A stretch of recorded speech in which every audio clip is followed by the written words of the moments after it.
பிலமோனுக்கு எழுதின நிருபம் 1ஆம் அதிகாரம் 11வது வசனம். பெண்கள் கொஞ்சம் பெரிய மனசு இருந்தால் கொஞ்சம் எழுந்து அவங்களுக்கு இடம் கொடுங்க. கர்த்தர் உங்களை ஆசீர்வதிப்பாராக. பிலமோனுக்கு எழுதின நிருபம் 1ஆம் அதிகாரம் 1வது வசனம்.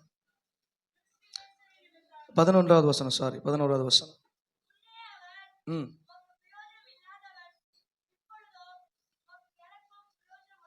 ஆமென். அல்லேலூயா. முன்னே அவன் பிரயோஜனமே இல்லாதவன், இப்பொழுது உனக்கும் எனக்கும் அவன் பிரயோஜனமானவன், பிரயோஜனம் உள்ளவன். ஆமென். கண்களை மூடி நாம் ஜெபிப்போம். ஆண்டவர் இந்த காலை வேளையிலே எங்கள் ஜெபத்தை கேட்கிற தெய்வம், எங்கள் மத்தியில் அசைவாடுகிற தெய்வம், இந்த ஆராதனை வேளையிலே எங்கள் எங்களை ஆராய்ந்து அறிந்திருக்கிறவர். இந்த ஆராதனை மத்தியில் எங்களோடு கர்த்தர் பேசுவீராங்க. வந்திருக்கிற எங்கள் ஒவ்வொருவரோடு கூட கர்த்தர் பேசும்படியா ஜெபிக்கிறோம். ஆசீர்வதிப்பீராக. அடிமையை மறைத்து வெளிப்படும் இயேசுவின் நாமத்தில் பிதாவே, ஆமென். அல்லேலூயா. ஆண்டவர் நாம மகிமைப்படுவதாக. வாசிக்க கேட்ட வேத வசனத்தின்படி ஒநேசிமுவை குறித்து அப்போஸ்தலனாகிய பவுல் பிலமோனுக்கு எழுதும் பொழுது இந்த ஒநேசிமை குறித்து எழுதுகிறார். முன்பு அவன் பிரயோஜனம் இல்லாதவனாய் இருந்தான், இப்பொழுதோ அவன் பிரயோஜனம் உள்ளவனாய் இருக்கிறான். ஆமென். பிரயோஜனம் உள்ளவன். ஆமென். நம்முடைய பிரசங்கத்தினுடைய தலைப்பு பிரயோஜனம் உள்ளவன். ப்ராஃபிட்டபிள் லைஃப், இல்லை ப்ராஃபிட்டபிள் மென் ஆர் உமன். நமக்கு எது ப்ராஃபிட்டபிள், எது பிரயோஜனம் உள்ள ஒரு வாழ்க்கை? ஆமென். பிரயோஜனமான வாழ்க்கை எது? முன்னே இந்த ஒநேசிமு பிலமோனிடத்திலே வேலை செய்யும் பொழுது பழைய ஏற்பான்படி அடிமையாக இவன் வேலை செய்கிறான். அடிமையாக வேலை செய்யும் பொழுது ஒரு அடிமை இவனை விட்டு ஓடி போகிறான். பிலமோனை விட்டு ஒநேசிமு ஓடி போகும்பொழுது இவன் போகிற இடங்களிலே அப்போஸ்தலன் பவுலை சந்திக்கிறான். அவனோடு கூட அவன் தன்னை இணைத்துக் கொள்ளுகிறான். அவன் தன் வாழ்க்கையை ஆண்டவர் சமூகத்தில் ஒப்புக் கொடுக்கிறான்.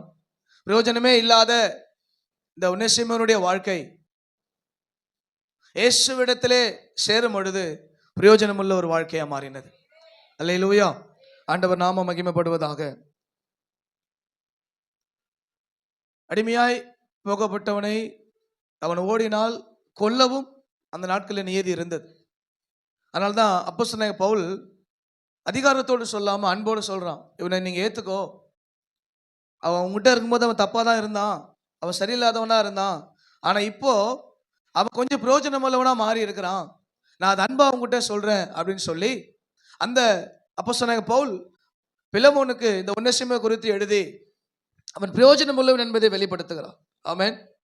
நம்முடைய வாழ்க்கை கூட இயேசு இல்லாத பொழுது யாருக்கும் பிரயோஜனம் இல்லாததாய் ஒருவேளை இருந்திருக்கலாம். இப்போ கூட நம்மள அநேக சொல்லலாம், நீ யாருக்கும் பிரயோஜனம் இல்லாமல் எதுக்கு இருக்கிற, இல்லையா? யாருக்கும் பிரயோஜனம் இல்லாமல் எதுக்கு நீ வாழ்ற அப்படின்னு நம்ம சொல்லலாம். அநேக சொல்வதை கேட்டிருக்கிறோம். இந்த ஒநேசிமு பிலமோனிடத்தில் இருக்கும் பொழுது ஆண்டவர் சமூகத்தில் தன்னை ஒப்பு கொடுக்காமல் பாவத்தின் வாழ்க்கையில வாழ்ந்து கொண்டிருந்தான். அநேகத்தை எடுத்து கூட ஓடிட்டு இருக்கலாம். அதான் பவுல் சொல்றான், இவன் ஏதாவது எடுத்துட்டு போனா நான் திருப்பி கொடுக்குறேன், நான் அதை கொடுத்துறேன் எல்லாத்தையும் அப்படின்னு சொல்லி பவுல் சொல்றதை நம்ம பார்க்கிறோம். அப்போ நம்முடைய வாழ்க்கையில அருமையான தேவ பிள்ளைகளே, நம்முடைய வாழ்க்கை இயேசுவை ஏற்றுக்கொண்டு தேவன் கொடுத்த வாய்ப்புகளை பயன்படுத்தி மற்றவர்களுக்கும் கர்த்தருக்கும் பிரயோஜனமாய் நாம் வாழ வேண்டும். ஆண்டவர் நமக்கு நல்ல வாய்ப்புகளை கொடுக்கிறவர். வாய்ப்பை யாருக்கும் ஆண்டவர் கொடுக்காம இருக்க மாட்டார். அல்லேலூயா. இந்த உலக மனிதனே நமக்கு ஒரு சில வாய்ப்புகள் கொடுக்கும் பொழுது நம்முடைய பரமபிதா நம்மை போட்டு சாகடிக்கிற தேவன் அல்ல. ஆமென். அல்லேலூயா. பேதுரு நடுக்கடலில் போகும்பொழுது ஆண்டவரே நீர் தானா, நான் வரேன், எனக்கு இடம் கொடுங்கன்னு சொல்றான். அப்போ அவன் போறான், உடனே கடல் மேல் நடக்கிறான். கடல் மேல் நடக்கும் பொழுது கொஞ்ச நேரம் முன்னாடி வரான், உடனே உள்ள போறான். அப்போ இயேசு உடனே நீ இப்படியே போட சாப்பிடான்னு சொல்லி விட்டுல, மறுபடியும் சரி வா, விசுவாசம் எது கம்மியாயிடுச்சு பரவாயில்லவா அப்படின்னு சொல்லி மறுபடியும் தண்ணி விட்டு தூக்கி எடுக்கிறார் ஆண்டவர். அப்போ நம்மை பிரயோஜனம் உள்ளவனாய் மாற்றுவது தான் தேவ திட்டம். ஆமென். ஒருவேளை நாம பிரயோஜனம் இல்லாமல் இருக்கலாம். இயேசு உள்ள வருகிற வரைக்கும் நம்ம வாழ்க்கையில பிரயோஜனம் இல்லாமல் இருக்கலாம். இயேசு வந்ததுக்கு அப்புறம் பிரயோஜனமா இல்லைன்னா தான் பிரச்சனை. அல்லேலூயா. இந்த ஒநேசிமு பிரயோஜனம் இல்லாதவனா இருந்தான். பவுலோடு இணைந்து அவன் போற இடத்துல பவுல் எதாச்சா சந்திக்கிறான், அவனோட கூட தன் வாழ்க்கையை ஒப்பு கொடுக்குறான், இயேசுவை ஏற்றுக்கொள்ளுகிறான். அவனுடைய கிரியை மாறுது, அவனுடைய செயல்கள் மாறுது, அவனுடைய வாழ்க்கை மாறுது. சபைக்குள்ள வந்து நம்முடைய கிரியைகள் மாறலை அப்படின்னா நம்மை பயன்படுத்த முடியாது. ஒரு சில நேரத்தில் நீங்கள் எத்தனை வருஷங்கள் வருவது என்பது பிரயோஜனம் அல்ல. கொஞ்சம் ஃபோன்ஸ் எல்லாம் ஆஃப் பண்ணுங்க. ஆல்ரெடி டைம் ரொம்ப அதிகமாகிடுச்சு. அதுதான் சாட்சியை கட் பண்ணிட்டோம். ஆண்களுக்கு சாட்சியாக அடுத்த வாரம் சொல்லுங்க, சரிங்களா? அடுத்த வாரத்துக்கு சாட்சியை மாற்றிக்கோங்க. கர்த்தர் உங்களை ஆசீர்வதிப்பாராக. நடுவில் நான் கொஞ்சம் கொஞ்சம் சொல்லிடுறேன், அப்படியே கவலைப்படாதீங்க. அப்போ நம்ம எத்தனை வருடம் சபைக்குள் இருக்கிறோம் என்பது முக்கியம் அல்ல, எந்த அளவுக்கு நம்முடைய கிரியை நம்முடைய சுபாவம் மாறி இருக்கிறது. ஒரு சில நேரத்தில் நாங்கள் பயன்படுத்த விரும்புகிறவர்களே பயன்படுத்த முடியாத காரணம் என்ன தெரியுமா? சுபாவம் மாறல, பேச்சு மாறல, செய்கை மாறல. அனுபவிச்சு வச்சு ஒன்றும் பண்ண முடியாது. ஆமே, உங்களுக்கு அனுபவம் இருக்கலாம், நீங்க குடும்பத்தை இத்தனை வருஷம் நடத்தி இருக்கலாம். ஆனா சபை என்ற ஒரு நியமத்துக்குள்ளே நம்ம வரும்பொழுது இந்த இடத்துல பிரயோஜனம் உள்ளவனாய் நாம் மாறி இருக்க வேண்டும். நம்முடைய கிரியைகள் பயனுள்ளதாய் மாறி இருக்க வேண்டும். ஆமென். சுபாவம் மாறவே இல்லை, நான் ரட்சிக்கப்பட்டனாலும் இந்த நிலைக்கு அப்படிதான் இருக்கிறேன்னா உங்களை எந்த நிலையிலும் பயன்படுத்த முடியாது. ஆனா புதுசா வந்த உடனே மாறிடுவான். அவனை பயன்படுத்தினாலும் பிரச்சனை. இத்தனை வருஷமா நாங்க சபைக்குள்ள இருக்கிறோம், எங்களை பார்த்தா பாஸ்டர் கண்ணு தெரியலையா? கண்ணு தெரிஞ்சதுனால்தான் அந்த பக்கம் வருது இல்லை. ஆமென். நீங்க சகோதரி எத்தனை வருஷமான சபையில இருங்க, உங்களுக்கு ஒரு சில காரியத்தை கொடுக்காம இருக்க நோக்கம் என்ன தெரியுமா? சுபாவம் மாறல, உங்க கிரியை மாறல. புதுசா வந்தவங்களுக்கு ஏன் பொறுப்பு போகுது? இப்ப எல்லாமே ஹோல்ட் பண்ணி வைக்க நிலைமைக்கு ஏன்? ஏன்னா பிரயோஜனம் உள்ளவனாய் கர்த்தர் கொண்டு வந்து உங்கள் சுபாவம் மாறாம இருக்கிறதுனால எதையும் பண்ண முடியல. ஆமென். அல்லேலூயா. ஆண்டவர் நாம மகிமைப்படுவதாக. அப்ப மனம் திரும்பி வாழுகிற வாழ்க்கை. ஆமென். பவுலிடத்துல போனதுக்கு அப்புறம் அவன் கிறிஸ்துவை குறித்து எல்லாவற்றையும் சொல்லி இவனை மனம் திரும்ப வைக்கிறான். இவன் மனம் திரும்பினதுக்கு அப்புறம் தான் பிரயோஜனம் உள்ள ஒரு வாழ்க்கையை வாழுகிறான். அல்லேலூயா. இவன் மறுபடியும் பிலோமோனிடத்துல இவன் அனுப்புறான். ஏன்னா இவன் யாருக்கு தான் சொந்தம்? நேசிமும் பிலோமோனுக்கு தான் சொந்தம். எங்க மாட்டினாலும் பிலோமோன் சாவடிச்சிருவான். ஏன்னா இவனுக்கு அவன் அடிமை. அந்த நாட்களில் அடிமை தன்னிச்சையாக ஓடக்கூடாது. இவன் அனுமதி கொடுத்தா மட்டும்தான், அவன் அதிகாரி அனுமதி கொடுத்தாதான் அவன் அடுத்த இடத்துல தன்னுடைய காரியத்தை செய்ய முடியும். ஆமென். அப்போ மறுபடியும் இவன் மனம் திரும்பினதுக்கு அப்புறம் பிலோமோன் இடத்துல அனுப்புறான். இப்ப இவனை பார்த்துக்கோ, முன்னாடி இவன் நல்லா இல்லாதவன் தான் இருந்தான், இவனை விட்டு ஒரு பிரயோஜனமே கிடையாது யாருக்குமே. ஆனா இப்போ ஏதோ ஒரு வாழ்க்கையில மாற்றம் வந்திருக்குது. ஆமென். கர்த்தருக்கு ஸ்தோத்திரம். அப்ப நாம் இன்றைக்கு பிரயோஜனம் உள்ளவனாய் அல்லது பிரயோஜனம் உள்ளவளாய் வாழுகிறோமா? சகையை உலகத்துல வாழ்கின்ற வரைக்கும் அவனுக்கு பிரயோஜனமா இருந்தான். எப்போ இயேசுவை பார்க்க போனானோ அப்போதான் அவன் பிறருக்கு பிரயோஜனமா மாறுறான். அல்லேலூயா. ஏன்னா அவன் பார்க்குற வரைக்கும் அவன் பணக்காரன், அவங்ககிட்ட எல்லாமே இருக்குது, அவங்ககிட்ட சொத்துக்கு என்ன இல்லை, எந்தவித குறைவும் கிடையாது, பேருக்கு எந்தவித குறைவும் கிடையாது. ஆனால் அவன் வாழ்க்கையில சமாதானம் இல்லை, சந்தோஷம் இல்லை, இயேசு இல்லை. ஆமென். எப்பொழுது அவன் இயேசுவை பார்க்க போனானோ, இயேசு எப்படிப்பட்டவன் பார்க்க போனானோ அவன் வாழ்க்கை பிரயோஜனமா மாறுது. என்கிட்ட அநியாயமா வாங்கியிருந்தா நான் நாளை தனியா திருப்பி கொடுக்குறேன். அந்த உள்ள எப்போ வருது? இயேசு வந்ததுக்கு அப்புறம் தான் வருது. அல்லேலூயா சொல்லுங்க பாப்போம். அப்ப நம்முடைய வாழ்க்கையிலும் நம்ம முன்பதியாக வாழ்ந்த வாழ்க்கை எப்படி இருந்தாலும் பிரச்சனை இல்லைங்க. ஆனா இயேசுக்குள்ள வந்ததுக்கு அப்புறம், நீங்கள் சபைக்குள்ள வந்ததுக்கு அப்புறம், இயேசுவை ஏற்றுக்கொண்டு உங்கள் வாழ்க்கையை ஒப்பு கொடுத்ததுக்கு அப்புறம் உங்க வாழ்க்கை மாறல அப்படின்னா நம்ம யாருக்குமே பிரயோஜனம் இல்லாதவனாய் மாறிவிடுவோம். ஆமென். இன்னைக்கு நம்ம எல்லாமே பிரயோஜனம் உள்ளவனா தான் கர்த்தர் அழைத்திருக்கிறார். சபைக்குள்ள நம்மள ஒருத்தர் சும்மா கர்த்தர் கொண்டு வரல, உங்களை வைத்து ஏதோ ஒரு காரியத்தை கர்த்தர் செய்வார். அல்லேலூயா. உங்களை என்னை வைத்து ஒரு காரியத்தை செய்ய வேண்டும் என்பதற்காகவே நம்முடைய ஆண்டவர் நம்ம இந்த ஸ்தலத்தில் கொண்டு வந்து நிறுத்தியிருக்கிறார். பிரயோஜனம் உள்ளவனாய் வாழ வேண்டும். ஆமென். ஆண்டவர் நாம மகிமைப்படுவதாக. அப்ப எல்லாவற்றிலும் மாற்றம் அடைந்து மனம் திரும்பி வாழணும். ஆமென். மாற்றம் அடைந்து மனம் திரும்பி வாழணும். யூதாஸ் காரியத்து மாற்றம் அடைந்தான், மனம் திரும்பல. பேதுரு மாற்றம் அடைந்தான், மனம் திரும்பினான். ஆமென். அப்ப மனம் திரும்புகிறவனை வைத்துதான் கர்த்தர் தன்னுடைய காரியத்தை செய்ய முடியும். அல்லேலூயா. கர்த்தர் நாம மகிமைப்படுவதாக. அப்ப எப்படிப்பட்ட பிரயோஜனமுள்ள வாழ்க்கையை நம்ம வாழ முடியும், வாழ வேண்டும் என்பதை வேதத்தின் அடிப்படையில் நாம் ஒரு 3 காரியத்தை இன்றைக்கு சுருக்கமாய் நம்ம பார்க்கலாம். ஆண்டவர் நம்மை ஆசீர்வதிப்பாராக. ஆதியாகமத்தின் புஸ்தகம் 45ஆம் அதிகாரம் 7வது வசனத்திலிருந்து வாசிக்கலாம். ஆதியாகமம் 45ஆம் அதிகாரம் 7வது வசனம்.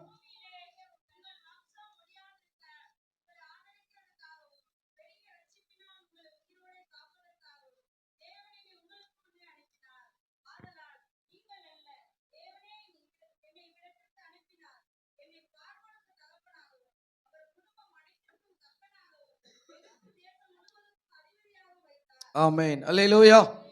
ஆண்டவர் நாம மகிமைப்படுவதாக. இந்த யோசேப்பை குறித்து நம்ம வாசிக்கிறோம், நமக்கு நல்லா தெரியும். விற்கப்பட்டவனாய் எகிப்துக்கு அடிமையா போனான். ஆனா இங்க ஒரு ஸ்டேட்மெண்ட்டை குறித்து நம்ம வாசிக்கிறோம். பூமியிலே உங்கள் வம்சம் ஒழியாமல் இருக்க உங்களை ஆதரிக்கிறதற்காகவும் பெரிய ரட்சிப்பினால் உங்களை உயிரோடு காப்பதற்காகவும் தேவன் என்னை உங்களுக்கு முன்னே அனுப்பினார். அல்லேலூயா. அடிமையாய் அனுப்பப்பட்டேன் என்று சொல்லவில்லை. உங்கள் குடும்பத்தில் நீங்க தான் ரட்சிக்கப்பட்டிருக்கலாம். உங்க குடும்பத்தில் இயேசுவை உங்களுக்கு தான் அறிஞ்சிருக்க வாய்ப்பு இருக்கலாம். நீங்கள் உங்கள் குடும்பத்துக்கு பிரயோஜனம் உள்ளவனாய் இருக்க வேண்டும். அல்லேலூயா. பெருமை வந்துடக்கூடாது, நான் தான் இயேசுவை ஏத்துக்கிட்டேன். இந்த யோசேப்பு தன் குடும்பத்தை பிரயோஜனம் உள்ளவனாய் நடத்தணும். ஒரு ஸ்தானத்துல போய் யோசேப்பு உட்காந்துட்டான். அவன் சொல்றான், நீங்க கவலைப்படாதீங்க, நீங்க வித்துன்னு சொல்லி வேதனைப்படாதீங்க, உங்களுக்கு பிரயோஜனமா கர்த்தர் என்ன அனுப்பி இருக்கிறார். அல்லேலூயா. உங்கள் குடும்பத்துக்கு பிரயோஜனமாய் கர்த்தர் உங்களை ரட்சித்திருக்கிறார். உங்கள் குடும்பத்துக்கு பிரயோஜனமாய் உங்கள் குடும்பத்தில் ஒருத்தரை கர்த்தர் தெரிந்தெடுத்திருக்கிறார். ஆமென். அந்த எண்ணம் எப்பொழுதுமே உங்க வாழ்க்கையில இருக்கணும். உங்க குடும்பத்துக்கு பிரயோஜனம் உள்ளவனாய் நீங்கள் வாழணும். சும்மா உங்க குடும்பத்தை ரட்சிப்பு உங்களுக்கு கொடுக்கல. நல்லா புரிஞ்சுக்கங்க. உங்க குடும்பத்தில் உங்களை ஒருத்தரை சும்மா ரட்சிக்க வைக்கல. உங்க அண்ணன் தம்பி ரட்சிக்கப்படாம இருக்கலாம், உங்கள் சொந்த பந்தங்கள் ரட்சிக்கப்படாம இருக்கலாம். அவனுக்கு முன்பதான் நீங்கள் பிரயோஜனம் உள்ள வாழ்க்கை வாழணும். அவனோடு ஒத்து போற வாழ்க்கை வாழக்கூடாது. பிரிச்செடுத்துட்டா பிரிச்செடுத்தது தான். பிரித்தெடுத்துட்டா அப்படின்னா திருப்பி போய் இணைக்க முடியாது. ஒரு துணியை கிழிச்சிட்டா நீங்க இணைக்கலாம், ஆனா அதுல ஒரு கோடு தெரிஞ்சுக்கிட்டே இருக்கும். நம்ம அப்படி இருக்கக்கூடாது. நான் பிரித்தெடுக்கப்பட்டுட்டேன் கிறிஸ்துவுக்காக. நான் பிரித்தெடுக்கப்பட்டு பிரயோஜனம் உள்ளவனா இன்னைக்கு நிற்கிறேன். யோசேப்பின் வாழ்க்கை பிரயோஜனம் உள்ளவன் தன் குடும்பத்துக்கு இருந்தது. அல்லேலூயா. அவன் சொல்றான், நீங்கள் அல்ல, தேவனே என்னை விடத்துக்கு அனுப்பினார். ஆமென். யார் அனுப்பல? நீ குடியில போட்டதுனால நான் இங்க வரலடா தம்பி. ஆமென். நீ என்னை வெறுத்ததுனால நான் இங்க வரல. எங்க அப்பா உனக்கு பிரயோஜனமே நம்ம முன்னாடி அனுப்பிட்டார். அல்லேலூயா. அப்ப உங்க குடும்பத்தில் முன்னாடி ரட்சிக்கப்பட்டிருக்கிறீங்களா? நீங்க தான் உங்க குடும்பத்துக்கு பிரயோஜனம் உள்ளவர்கள். பிரயோஜனம் உள்ளவர்களா குடும்பத்தை நடத்துங்க. ஆமென். உங்கள் குடும்பத்தை பிரயோஜனம் உள்ளவர்களா நடத்தணும். அல்லேலூயா. சும்மா கர்த்தர் நம்மளை அனுப்பல. உன் குடும்பத்துக்கு நீ கிறிஸ்துவை வெளிப்படுத்தணும். அல்லேலூயா. கிறிஸ்துவை நீ கொண்டு போகணும். ஆமென். தன் சொந்த குடும்பத்தின் நிலையை அறிந்து இவன் அவர்களுக்கு பிரயோஜனமா இருக்கிறான். அல்லேலூயா. அவன் சொல்றான், நீங்கள் சீக்கிரமா போய் என்ன பண்ணுங்க, அப்பா கூட்டிட்டு வாங்க, இன்னும் 5 வருஷம் பஞ்சம் இருக்க போது, நீங்க அங்க இருக்காதீங்க, எல்லாம் என்கிட்ட வாங்க, நான் உங்களை பாத்துக்கிறேன், பத்திரமா வச்சுக்கிறேன். ஆமென். உன்னை உன் குடும்பத்துல ஆசீர்வாதமா வச்சா உன் குடும்பத்துக்கு நீ ஆசீர்வாதமா இரு. ஒண்டியா வெடிச்சு வெடிச்சு துண்டு வீட்டிலே உட்காந்து கிடக்காத. ஆமென். வெந்ததை தின்னுட்டு விதி வந்தா சாவலான்ற மாதிரி உனக்கு கொடுத்த ஆசீர்வாதத்தை நீயே போட்டுக்கிட்டு இருக்காத. எதுக்கு உன்னை ஆசீர்வதிச்சிருக்காரு தெரியுமா?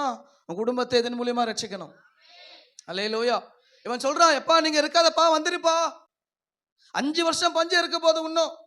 ஆமென். 5 வருஷம் பஞ்சம் இருக்க போது நீ அங்கிருந்து அப்பா கூட்டிட்டு வந்துரு, என்கிட்ட வந்துரு, நான் பாத்துக்கிறேன். ஏன்னா உன்னால அங்க தாக்கு பிடிக்க முடியாது. அவன் பிரயோஜனமா இருந்தான் தன் குடும்பத்துக்கு. ஆமென். உங்கள் குடும்பத்துக்கு தேவ பிள்ளைகளை நீங்கள் பிரயோஜனம் உள்ளவர்களாக தான் இருக்கணும். அதுக்கு தான் கர்த்தர் தெரிந்தெடுத்திருக்கிறார். அல்லேலூயா. ஏன்னா உங்களுக்கு கர்த்தர் உங்கள் குடும்பத்திலே உங்களை என்ன பண்ணிருக்கிறார்? தெரிந்தெடுத்திருக்கிறார். அவர்களுக்கு முன்பே எப்படிதான் இருக்கணுமா? பிரயோஜனம் உள்ளவனாய் பிரயோஜனம் உள்ளவர்களாய் நீங்கள் வாழ வேண்டும். ஆமென். உங்களை அற்பமாய் கர்த்தர் தெரிந்தெடுக்கல, உங்களை விசேஷமா தெரிந்தெடுத்திருக்கிறார். நீங்கள் பிரயோஜனம் உள்ளவர்கள், அதை மறந்துடவே கூடாது. ஆமென்.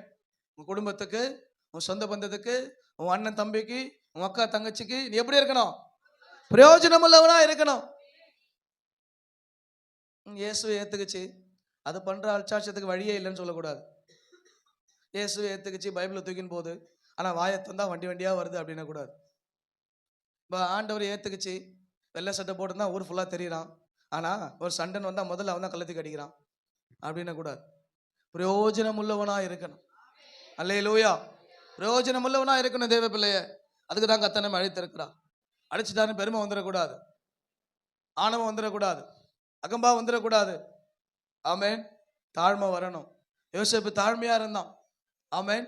யோசேப்பு ரொம்ப தாழ்மையா இருந்தான். இன்னைக்கு உங்களை மட்டும்தான் குடும்பத்தில் ரட்சிட்டான்னு சொன்ன உடனே நான் தான் குடும்பத்தில் பெரியவனா இருக்கிறேன் சொல்லாத. உன்னை வச்சுதான் கர்த்தர் ரட்சிக்கணும். நீ சொல்லிட்ட, எப்போ நான் என்று ஒருத்தன் சொல்ல ஆரம்பிக்கிறேன், அப்போ அவனுடைய அழிவு ஸ்டார்ட். ஆமென். அல்லேலூயா. நம்மால ஒன்றும் ஆகாது, நம்மால ஒன்றும் நடக்காது. ஆமென். அல்லேலூயா. நம்மளால ஓடவே முடியாது. ஆமென்.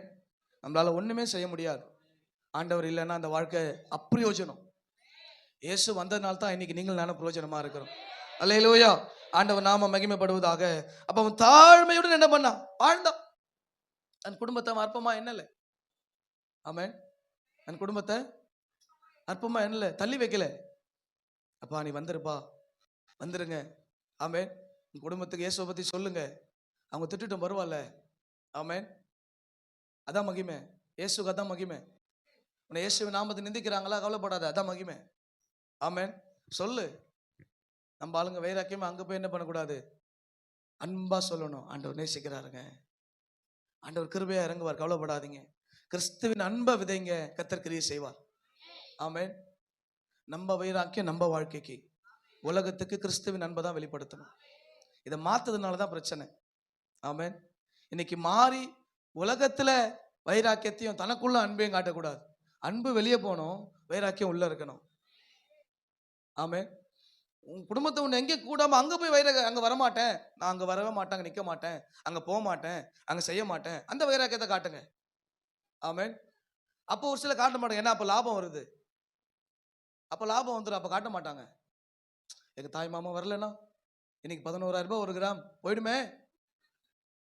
11,000 ரூபாய் ஒரு கிராம் இல்லையா?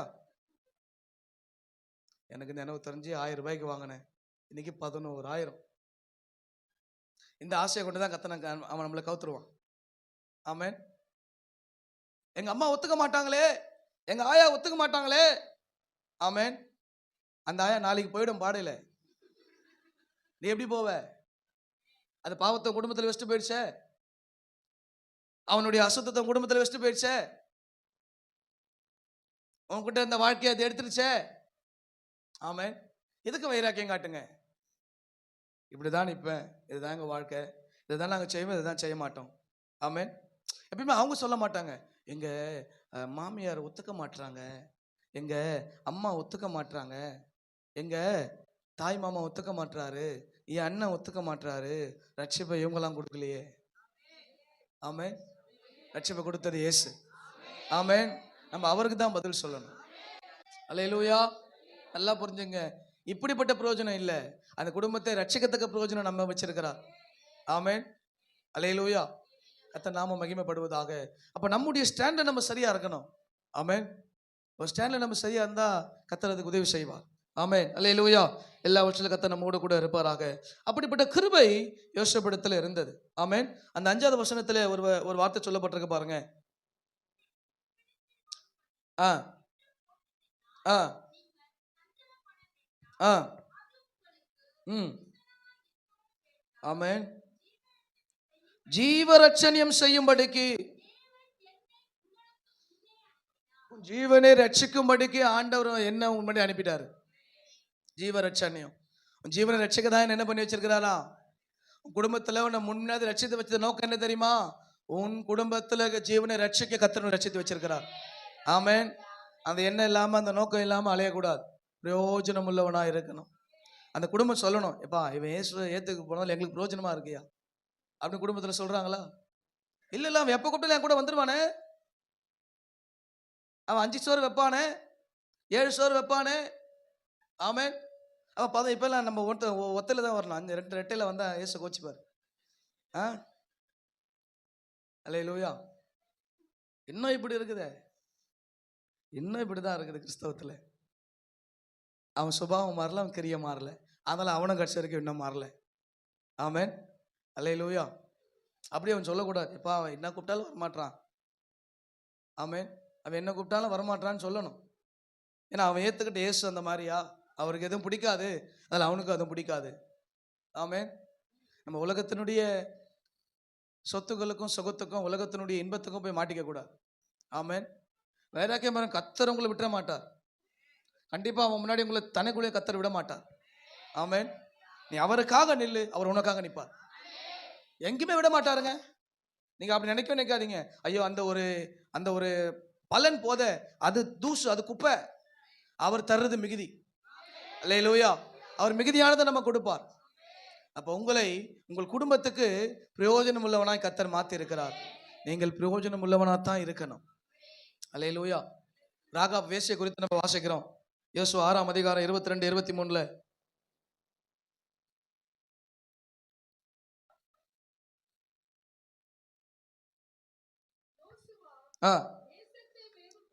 தேசத்தை வேவு பார்த்த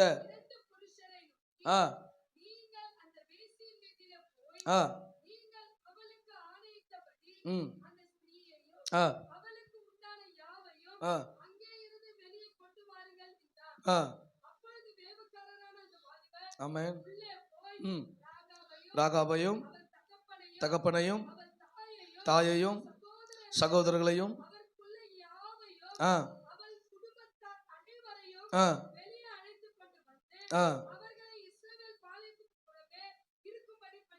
ஆமென். அல்லேலூயா.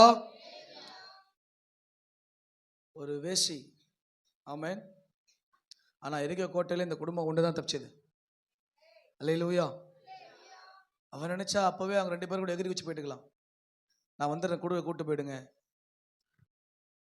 ஆனா அந்த சமயத்திலும் அவன் பாருங்க, தகப்பன், அவன் தாய், சகோதரர், அவருக்குள்ள குடும்பத்தார் யாவரையும் அந்த இதுல இருந்து வெளியே கொண்டு வந்துட்டான். ஆமென். வரப்போற பெரிய அழிவு யாருக்கு தெரியுதோ இல்லையோ, உங்களுக்கு எனக்கு நல்லா தெரியும். வரப்போற அழிவு நல்லா தெரியும். அப்ப இந்த அழிவுக்கு நம்முடைய குடும்பத்தை தப்பிக்க வேண்டிய பொறுப்பு நமக்கு இருக்குது. ஆமென். அதனால தான் பிரயோஜனம் உள்ளவனா நம்மளை தெரிந்தெடுத்திருக்கிறார். அவ்வளோ பெரிய பட்டணத்தில் இவளுக்குள்ள ஒரு பயம் இருந்தது. நீங்க யாருன்னு எனக்கு தெரியும். நீங்க செங்கடலை பிளக்கும் பொழுது அங்க நடந்த பிரச்சனை எனக்கு தெரியும். யோர்தானை மிதிக்கும் போது நான் பார்த்துருக்கிறேன். நீ உள்ள வரேன் தெரிஞ்ச போது எங்க இருக்குலாம் கிளி கொடுத்துருச்சு. ஆமென். நீ எப்ப எரிகக்குள்ள வரேன்னு சொன்னியோ அப்பயே உள்ளதெல்லாம் ஆட்டம் கொடுக்க ஆரம்பிச்சிட்டான். அது எனக்கு தெரியும்.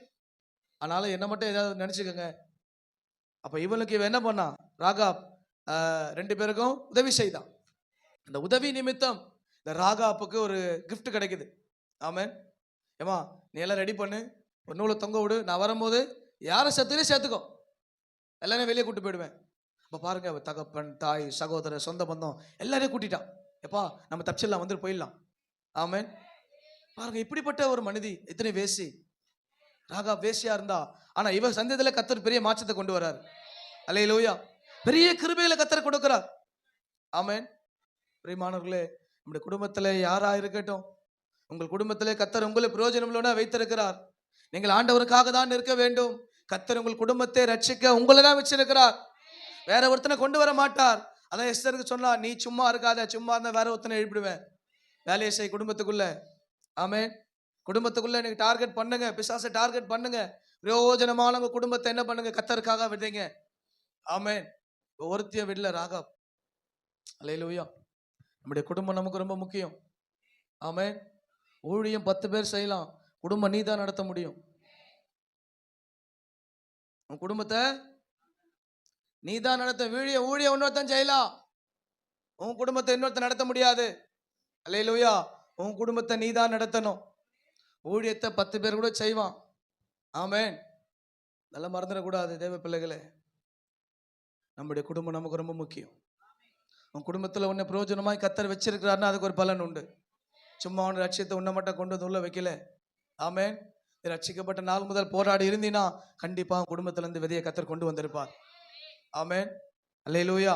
ஆண்டவர் நாம மகிமைப்படுவதாக. உங்களை பிரயோஜனம் உள்ளவனாய் குடும்பத்தில் தெரிந்தெடுத்திருக்கிறார். அவன் விக்கிரகாரனா இருக்கட்டும், அவன் விபசாரக்காரனா இருக்கட்டும், அவன் வேசிக்கல்லனா இருக்கட்டும், அவன் அநியாயக்காரனா இருக்கட்டும், அவன் அக்கிரமக்காரனா இருக்கட்டும், உன்னை தூஷிக்கிறவனா இருக்கட்டும், நீ பிரயோஜனம் உள்ளவனா தான் இருக்கணும். ராமன் சொல்லுங்க பாப்போம். அவனோடு கூட நீ வாக்குவாதம் பண்ணிக்கிட்டு இருக்க கூடாது. ரட்சிக்கப்படாத புருஷனோட வாக்குவாதம் பண்ணிக்கிட்டு இருக்க கூடாது. ரட்சிக்கப்படாத மாமியாரோட வாக்குவாதம் பண்ணிக்கிட்டு இருக்க கூடாது. ஆமென். அல்லேலூயா. ஏன்னா அந்த குடும்பத்துல உன்னதான் கர்த்தர் ரட்சிக்க வச்சிருக்கிறார். அப்போ நேர காலத்தை கர்த்தர் கொடுப்பார். அது வரைக்கும் நம்ம காத்திருந்து ஜெபிக்கிற பிள்ளைகளா இருக்கணும். அல்லேலூயா. ஏன்னா நீங்கள் பிரயோஜனம் உள்ள தேவ பிள்ளைகள். ஆமென். கர்த்தர் நாம மகிமைப்படுவதாக. அப்படிப்பட்ட குடும்பத்துல ஒருவரா நாம இருக்கணும். ஆமென். உங்களை அதுக்கு தான் என்ன பண்ணிருக்கார் ஆண்டவர், ரட்சித்து வச்சிருக்கிறார். நீங்க தான் பிரயோஜனம் இல்லை உங்க குடும்பத்துக்கு. அல்லேலூயா. அதை மறந்துடவே கூடாதுங்க. அதை மறந்துடக்கூடாது. அந்த உங்க மேல வச்ச கிருபை அப்படியே ஸ்டாப் ஆகிடக்கூடாது. அது டிரான்ஸ்ஃபர் ஆகணும். ஆமென். உங்கள் குடும்பத்துக்கு டிரான்ஸ்ஃபர் ஆகணும். உங்கள் பிள்ளைகள் மத்தியில் டிரான்ஸ்ஃபர் ஆகணும். உங்கள் சொந்த பந்தங்கள் உங்கள் நடக்கையை பார்க்கணும், உங்கள் செய்கையை பார்க்கணும், உன் விசுவாசத்தை பார்க்கணும், உன் கிறிஸ்துவுக்குள்ள வைராக்கியத்தை பார்க்கணும், உன் அன்பை பார்க்கணும். என்னையா இவன் ஆண்டவருக்குள்ள போய் இப்படி மாறிட்டானே அப்படின்னு அவன் சொல்லி அவன் உள்ள வருவான். ஆமென். உள்ள வந்து நம்ப மாறலைன்னா கண்டிப்பா வரமாட்டான். ஆமென். இன்னைக்கு அநேக கணவன்மார்கள் ரட்சிக்கப்படாத காரணம் என்ன? நம்ம ரட்சிக்கப்பட்டு உள்ள சரியா இருந்தோம்னா கண்டிப்பா கணவன்மார்கள் மாற்றம் வரும். அதான் உண்மை. நீங்க சரியான சத்தியத்துல உள்ள நீங்க நடந்துகிட்டே இருங்க. உங்க வீட்டுக்காரர் ஒரு நாள் பார்ப்பாரு, இவ போன மாதிரி இல்லை, ஏதோ ஒன்று நடக்குது, ஏதோ ஒரு மாற்றம் நடக்குது அப்படின்னு கொஞ்சம் கொஞ்சமா டிராவல் அந்த மனுஷன் உள்ள வந்துருவார். நீங்க மாறலைன்னா அவர் வரமாட்டார். உங்க பேச்சு மாறி இருக்கணும், உங்க சுபாவம் மாறி இருக்கணும், உங்க செயல் மாறி இருக்கணும், உங்கள் சிந்தை மாறி இருக்கணும், உங்க நடக்க மாறி இருக்கணும். முந்தைய காட்டில் அதிகமாக கணவனை கீழ்ப்படிந்து இருக்கணும். முந்தைய காட்டில் அதிகமாக பிள்ளை அன்பில் நடந்து தெரிஞ்சிருக்கணும். இங்க வர்றதுக்கு முன்பதாக இருந்ததை விட டபுளா இருக்கணும் எல்லாம். அப்போ ஒரு மாற்றம் வந்திருக்கு. என்னமோ நடக்குது, இந்த புள்ள போய் என்னமோ பண்றா, என்ன நடக்குது, சரி பின்னாடி நின்று பார்ப்போம் அப்படின்னு அந்த மனுஷன் கேட்டு பின்னாடி நிற்பாப்புல, அப்புறம் உள்ள வருவாப்புல. ஆமென். தான் ஜெபம் பண்ணிக்கிட்டு இருக்கிறோம். அந்த சேர் எல்லாம் அப்படியே ஆண்களா மாறிடும். ஒரு விசுவாசம் ஆமென் சொல்லுங்க பின்னாடி உட்காந்து. அல்லேலூயா. அது 8 மணிக்குள்ள வந்தாதான் இடம் கிடைக்கும். ஏன்னா மெஜாரிட்டி ஆயிடுறாங்க இங்க. தமிழ்நாட்டில் அவங்க தான் மெஜாரிட்டி, சபைக்குள்ளே அவங்க தான் மெஜாரிட்டி. ஆமென். மாறும், காலம் மாறும். ஆமென். எல்லாம் வரணும் தானே ஜெபிக்கிறோம், அதுதானே கிரியை நடக்குது. கர்த்தர் செய்வார். அல்லேலூயா. 8 மணிக்கு வந்தால் தான் இடம் கிடைக்கும். ஆமென். அதுக்கப்புறம் வந்தால் இடம் கிடைக்காது. அல்லேலூயா. இங்கே இடம் பிடிச்சாலும் பரலோகத்துக்கு இடம் பிடிக்க ஆயத்தமா இருங்க. ஆமென். சபையில் இடங்கள்லாம் ஓரமாக ஒட்டிக்கலாம், பரலோகத்தில் அப்படி போக முடியாது. ஆமென். சபைக்கு எந்த நேரம் வந்தாலும் 100 தொத்திட்டு கூட சேர்ல உட்காந்துடலாம், ஆனால் பரலோகத்தில் அப்படி போக முடியாது. வித்தின் டைம் கேட் ஓப்பன் ஆகும். ஆமென்.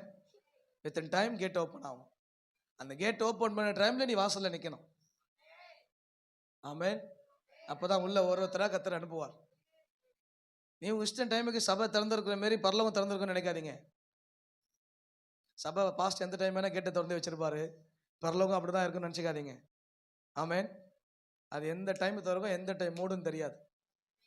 நீங்கள் இன்ன நாளிகளே அவர் வருவார் என்பது தெரியாது. ஆமென். நீங்கள் அப்போ தான் வீட்டில் சட்டை போட்டு இருப்பீங்க, மிச்சம் எல்லாம் பரலோகத்துக்கு போயிடும். நீங்கள் புடவை அயன் பண்ணி அப்போ தான் மடிப்பீங்க, எல்லாம் பரலோகத்துக்கு போயிடும். ஆமென். அல்லேலூயா. ஆமென். கர்த்தருக்கு ஸ்தோத்திரம். இந்த நிழல் ஆட்டத்தில் உண்மையானதான் நிஜத்துக்கு போக முடியும். சபை ஒரு நிழல். பரலோகத்தின் நிழலை கர்த்தர் பூமிக்கு கொடுத்திருக்கிறார்.